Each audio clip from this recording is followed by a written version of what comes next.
بسم الله الرحمن الرحيم. تبت يدا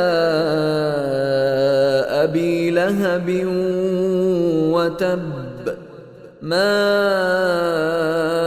أغنى عنه ماله وما كسب، سيصلى نارا ذات لهب وامرأته حمالة